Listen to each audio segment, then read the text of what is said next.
Hello जनाब, कैसे हैं आप? Welcome you all to GATE academy and Unacademy. मैं हूं आपका हॉस्टल दोस्त सिद्धार्थ पांडे। तो दोस्तों, आज की इस वीडियो में मैं आप सभी को बताने जा रहा हूं गेट 2023 में पूछे गए एनालॉजी के सभी क्वेश्चन जो कि आपके लिए गेट 2024 के लिए मोस्ट इंपॉर्टेंट होने वाले हैं, ताकि आपको एक पैटर्न समझ में आ सके कि गेट में एनालॉजी के किस प्रकार के क्वेश्चन पूछे जाते हैं। और फिर आपके पास तो पूरे साल भर का टाइम होगा आज की इस वीडियो के बाद, ताकि आप अपने वर्ड पावर को एनहांस कर सको, बढ़ा सको। तो चलिए शुरुआत करते हैं।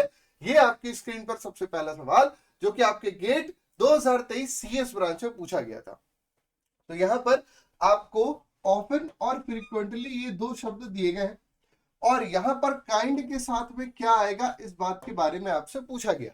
आप में से वो बच्चे जो आज पहली बार एनालॉजी देख रहे हैं, ध्यान से समझिएगा कि यहां पर इन दोनों के बीच में रिलेशन क्या है, आपको इस बात के बारे में जानना है। इन दोनों ही शब्दों के बीच बनने वाली रिलेशनशिप, क्या रिलेशनशिप है सर? ऑफन और फ्रीक्वेंटली एक दूसरे के सिनोनिम्स है। क्या है? सिनोनिम्स है। ऑफन का मतलब हुआ अक्सर, और फ्रीक्वेंटली का मतलब हुआ बार बार। लेकिन मेरे दोस्त, ये जो चीज मैं आपको सिखा रहा हूं, कहीं ना ये गलत है। इंग्लिश वर्ड्स का हिंदी में ट्रांसलेशन करके समझना थोड़ा सा कम कर दीजिए, ठीक है? इंग्लिश के वर्ड्स को इंग्लिश में ही समझते रहने की कोशिश कीजिए। ये जनरेट होगा आपकी रीडिंग स्किल्स को एनहांस करने से, ठीक है मेरे दोस्त? तो आइए देखते हैं। तो यहां पर काइंड का सिनोनिम आपको क्या दिखाई दे रहा है सर? क्रूएल। बेटे क्रूएल तो इसका अपोजिट है, एंटोनिम है। मीन भी इसका अपोजिट कहलाएगा, काइंडली एंड टाइप। तो यहां पर अगर देखा जाए तो क्या काइंडली इसका सिनोनिम है? नहीं। तो काइंड का जो सिनोनिम हुआ वो हुआ टाइप। काइंड का जो सिनोनिम हुआ वो हुआ टाइप। कहते ना अपन, there are many kind of persons, है ना? तो मैनी काइंड ऑफ पर्सन यानी कि मैनी टाइप ऑफ पर्सन्स। तो यहां पर काइंड और टाइप एक दूसरे के सिनोनिम्स है, hence type will be the correct answer. Next question देखते हैं। गेट 2023 एमई ब्रांच में पूछा गया सवाल है कि जो रिलेशनशिप प्लांटिंग और सीड के बीच में है, वैसा रिलेशनशिप आपको रेजिंग के साथ किसके पे बनेगा? तो देखिए दोस्त, सीड सीड का आप सभी जानते हैं। सीड को हम मिट्टी में लगाते हैं, फिर उसमें पानी वगैरह देते हैं, फिर वो बड़ा होता है, पौधा बनता है। तो ये जो मैनुअल एक प्रोसेस है, ये क्या कहलाई सर? ये कहलाती है प्लांटिंग। तो सीड को पाल पोस के बड़ा करना, उसका केयर करना, क्या कहलाया? प्लांटिंग कहलाया। तो ठीक वैसे ही आप रेजिंग शब्द किसके लिए इस्तेमाल करते हैं? क्या आप टेम्परेचर को पाल पोस के बड़ा करते हैं, उसका ख्याल रखते हैं? नहीं। हाइट के लिए? नहीं। लिफ्ट के लिए? नहीं। तो बचता क्या है आपके पास में सर? चाइल्ड। कई बार आपको यहां पर एनालॉजी में ऑप्शन एलिमिनेशन मेथड का भी इस्तेमाल करना पड़ेगा, क्योंकि वो आपके लिए बहुत यूजफुल होगी। तो जो रिलेशनशिप सीड का प्लांटिंग के साथ में है, वैसा ही रिलेशनशिप रेजिंग का चाइल्ड के साथ में होगा, hence option B is the correct answer. Next देख लेते हैं आपके पास में। डबल ई ब्रांच में पूछा गया है परमिट का रिलेशनशिप में कौन सा वर्ड आएगा जब एनफोर्स और रिलैक्स दिया गया हो?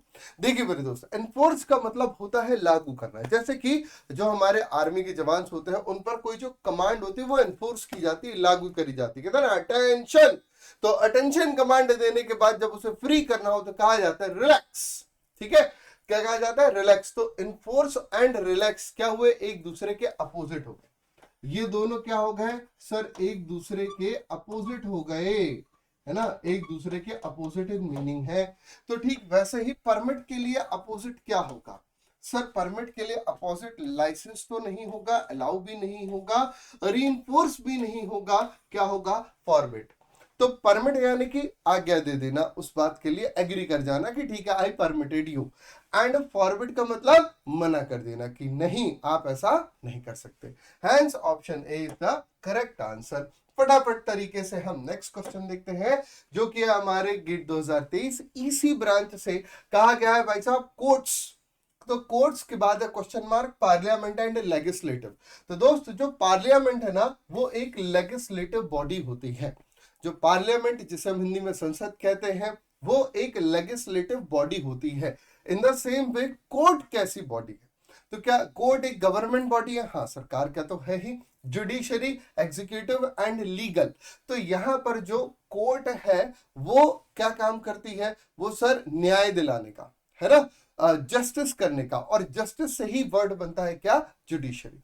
जस्टिस से रिलेटेड वर्ड बनता है क्या, जुडिशरी। तो जो हमारी कोर्ट है वो एक जुडिशरी बॉडी है। क्लियर है, जो हमारा कोर्ट है वो एक जुडिशरी बॉडी है। सर लीगल क्यों नहीं होगा, वो लीगल वर्क करते, लीगल बॉडी नहीं, वो लीगल वर्क करते। अगला कहता है सर डिसएग्री एंड प्रोटेस्ट। सीधी सी बात है, जब भी आप किसी बात से डिसएग्री करोगे तो आप उसके खिलाफ धरना प्रदर्शन कर दोगे, प्रोटेस्ट खोल दोगे। और अगर आप उस बात से एग्री कर रहे हैं तो आप क्या करेंगे सर, रिकमेंड कर रहे हैं। जैसे कि सर आप बहुत अच्छा पढ़ाते हैं, गेट अकेडमी अनअकैडमी में पढ़ करके हमें बहुत अच्छा फील हो रहा है, हमारी तैयारी बहुत ही अच्छे तरीके से चल रही है, हम आपके साथ में एग्री कर रहे हैं, तो हम आपको अपने दोस्तों के साथ रिकमेंड करेंगे, है कि नहीं। तो मेरे प्यारे दोस्तों, जनरल एप्टीट्यूड का बैच स्टार्ट होने जा रहा है 28 फेब से, और इस वीडियो के डिस्क्रिप्शन में आपके पास में लिंक अवेलेबल है, तो आप इसे क्लिक करके सब्सक्राइब कर सकते हैं, ठीक है। चलिए, तो एग्री जब हम करेंगे तो क्या करेंगे सर, रिकमेंड करेंगे, है ना, रिफ्यूज करेंगे क्या, नहीं। डिसएग्री होने पर हम प्रोटेस्ट करते हैं, तो एग्री होने पर हम दूसरे व्यक्ति को रिकमेंड करते हैं।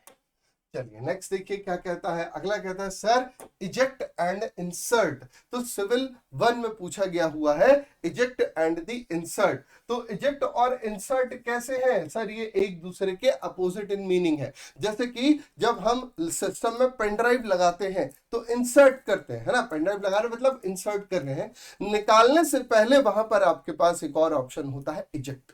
इजेक्ट एक प्रोसेस होती है ना। तो जब हम किसी चीज को इंसर्ट कर रहे हैं तो बाहर निकालने के लिए क्या प्रोसेस कहलाएगी, इजेक्ट। तो ये दोनों कहीं ना कहीं एक दूसरे के अपोजिट हुआ और एक सीक्वेंशियल प्रोसेस हुई कि इंसर्ट करेंगे तो फिर उसके बाद इजेक्ट किया जाता है। ठीक उसी प्रकार से एडवांस, तो एडवांस के लिए क्या होगा, एडवेंट, प्रोग्रेस, रिट्रीट और लोन, है ना। तो एडवांस, एडवांस यानी कि आगे बढ़ना, तो प्रोग्रेस ये उसके अपोजिट तो हुआ नहीं।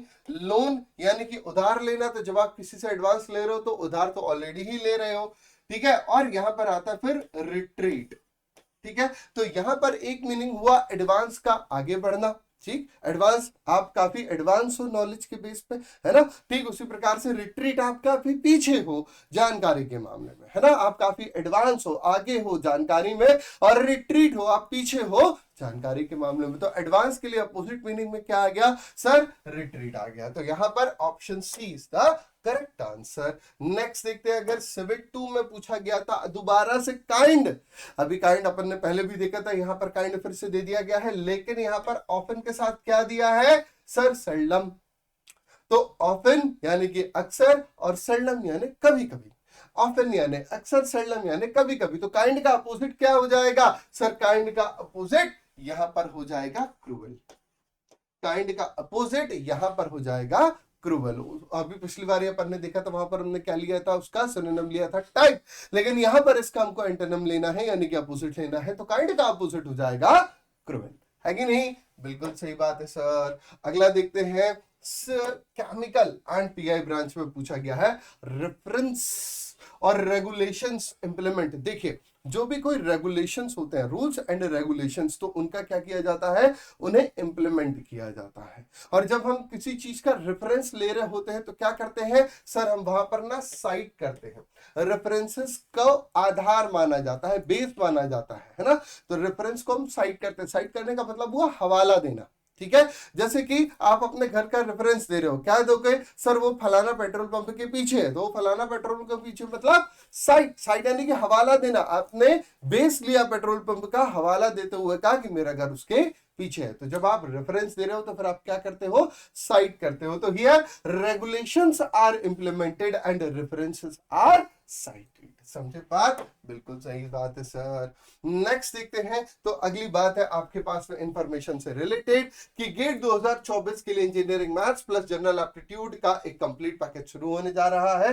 बैचेस स्टार्टिंग फ्रॉम 28 फरवरी, जिसमें मेरी क्लासेस शाम को 6 बजे से शुरू हो रही हैं। तो बिना किसी देरी के अभी वीडियो के डिस्क्रिप्शन में जाए या कमेंट बॉक्स में जाए और वहां पर आपको लिंक मिल जाएगी, क्लिक करके फटाफट से जाए और सब्सक्राइब कर ले। Only in 3 lakh correct. तो एप्टीट्यूडिटी आपके लिए कंप्लीट एप्टीट्यूड लेकर के आ रहा है और आपको कोड यूज करना होगा GA1111। तो बस जरा आप ये कोड हमारे साथ में यूज कीजिए और जुड़ जाइए।